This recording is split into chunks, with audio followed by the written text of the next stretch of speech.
నమస్తే, welcome to టీ10. ప్రపంచంలోని అన్ని దిక్కుల నుండి వచ్చే ఆలోచనలను ఆహ్వానించాలి అని ఉపనిషత్కారులు అంటారు.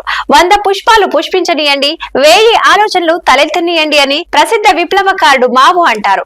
ఈ ప్రపంచం గురించి, సమాజ జీవనం గురించి ఆలోచన చేసిన చింతన పరులందరూ విభిన్న ఆలోచనలను, అభిప్రాయాలను ఆహ్వానించిన వారే. వాదానికి, చర్చకు పెట్టింది పేరు మన భారతీయ తాత్విక సంప్రదాయం. ఎదుటి వారి ఆలోచనను, అభిప్రాయాన్ని విన్నప్పుడే అందులోని మంచి చెడులు తెలిసి వచ్చేది.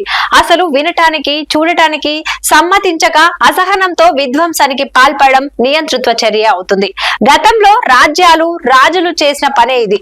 కానీ ఇప్పుడు మనం ప్రజాస్వామిక వ్యవస్థలో ఉన్నాం. ప్రతి ఒక్కరికి తమ భావాలను వ్యక్తం చేసుకునే స్వేచ్ఛ, హక్కు ఉంటుంది. ఈ వ్యవస్థలోనే స్వేచ్ఛను హరించడం అంటే వారి ఆలోచనలు, ఆచరణ ఎంత వెనక్కి మళ్లీ ఉన్నాయో అర్థమవుతుంది. అలాంటి ఘటనే ఇటీవల రాజస్థాన్ లోని ఉదయపూర్ లో జరిగింది. ఈ నెల 15 నుండి 17 వరకు 9వ ఫిలిం ఫెస్టివల్ ను cinema of resistance Udaipur film society వారు సంయుక్తంగా నిర్వహిస్తున్నారు. ఈ ఉత్సవాలను ఇటీవల మరణించిన పౌర హక్కుల పోరాట నేత ప్రొఫెసర్ సాయిబాబా, ఇజ్రాయెల్ దాడుల్లో మరణించిన పాలస్తీనా పిల్లల స్మృతిలో వీటిని జరుపుతున్నారు. ఈ కారణంగా ఎక్కడ లేని ఆవేశాన్ని, విద్వేషాన్ని నింపుకున్నటువంటి ఆర్ఎస్ఎస్ ఉత్సవాన్ని అడ్డుకొని భావ విధ్వంసాన్ని కొనసాగించారు. స్థానిక రవీంద్రనాథ్ వైద్య కళాశాలలో అన్ని అనుమతులు తీసుకొని నిర్వహిస్తున్న ఫిలిం ఫెస్టివల్ పై దాడికి పాల్పడడం అత్యంత అరాచక చర్య.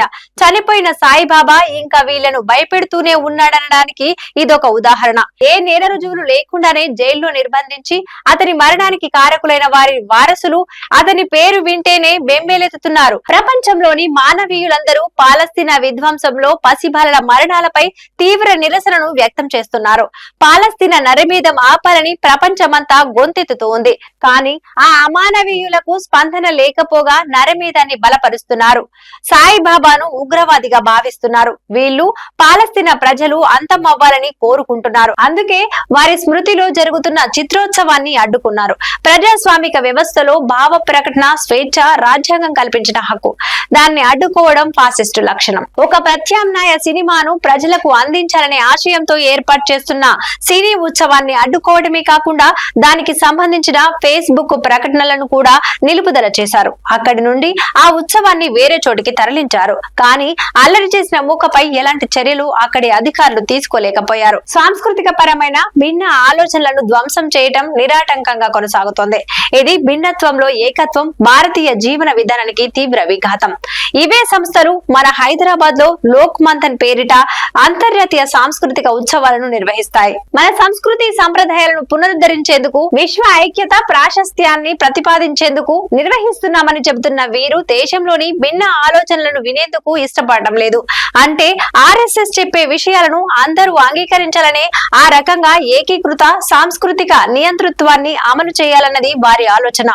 ఇక సంప్రదాయాలను, సంస్కృతి పునరుద్ధరణ అంటే మనువాద వర్ణ వ్యవస్థ, అసమానతల అనాగరిక ఆధిపత్య వ్యవస్థను కొత్తగా మళ్లీ నిర్మించుకోవటం ఇది వీరి పథకం. ఇందుకే వీరికి ప్రజాస్వామ్యమన్నా, ప్రగతిశీలమన్నా వెర్రెత్తుకొస్తోంది. భావ ప్రకటన స్వేచ్ఛ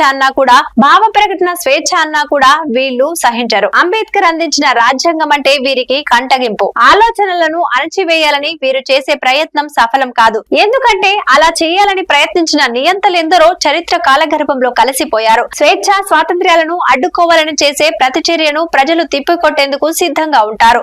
పైకి ప్రజాస్వామ్యం అనే ముసుగు వేసి లోపల ఫాసిస్టు తరహా చర్యలను పూనుకుంటున్న పగటి వేషాలను ప్రజలు పసిగట్టి ప్రతిఘటిస్తారు.